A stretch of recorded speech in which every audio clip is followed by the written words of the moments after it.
আজ একটা ভিডিওতে লুচি আর পায়েস থেকে আমারও এত লুচি পায়েস খাওয়ার ইচ্ছে হয়েছিল, তো যাই হোক মাকে আমি বললাম। তো মা বলল ঠিক আছে ময়দা নিয়ে আসিস। তো এই যে দেখো আমি পড়াতে এসেছিলাম আর বিকেলে এত সুন্দর লাগে না জায়গাটা, আর বর্ষার দিনে গ্রামে কিন্তু সৌন্দর্যটা আলাদাই হয়, বেশ ভালো লাগছিল। তারপরে আমি নিয়ে এসেছি ময়দা, এখন আমাকে প্রথমে রাখতে বলেছিল, ও আমাকে তো ছেঁকে রাখতে বলেছিল, তো আমি বুঝতে পারিনি, আমি একদম সোজা ঢেলে দিয়েছি। যাই হোক তারপরে আমি আবার উঠিয়ে আবার জেলে রাখলাম। আর বলো তো আটা আর ময়দা কিন্তু অনেকটা একই লাগে না? আমার সামনে যদি কেউ আটা ময়দা রেখে দেয় আমি তো চিনতেই পারবো না কোনটা আটা কোনটা ময়দা। যেহেতু আমরা রুটি টুটি বেশি একটা খাই না, বুঝতেও পারি না। এই যে পায়েস হচ্ছে আর এখন আটা মা মেখে দিল, দেখো কি সুন্দর গোল হয়েছে। আমি গোল বানিয়েছি দেখে তো আমার বিরাট মজা লাগলো, তারপরে এটা দেখো কেমন হয়েছে। যাই হোক একটা তো আমি গোল করতে পেরেছি। তারপরে এই যে লুচি ভাজবার, এখন ভাজার সাথে সাথে হচ্ছে আমার হাতের মধ্যে তেল ছিটে আসবে, এই যে সেটাই আমি দেখাচ্ছিলাম।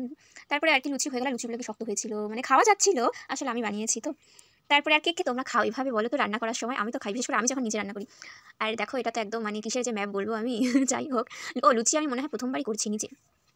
তারপরে আর কি যাই হোক করলাম, তো না করলে কীভাবে বুঝতাম যে এই না এই করতে হয়। আমি ঠিক মাখতেও মানে মাখতে পারি কিন্তু সেরকম হয় না। তো কয়েকটা লুচি আমি ভেজেছিলাম, আসলে বেশি জন তো নেই, মানে আমরা দুজনই বাড়িতে। যাই হোক তারপরে এই যে হয়ে গেল আর এখন খাবো, তো খেতে বেশ ভালো হয়েছিল, আমার তো ভালো লেগেছে। আর আমি কোনো এক্সপ্রেশন দিতে পারিনি, টেস্টি হয়েছে ওটা আমি বলতে পারিনি, কারণ মা পাশে ছিল, তার আমার অনেক লজ্জা লেগেছে।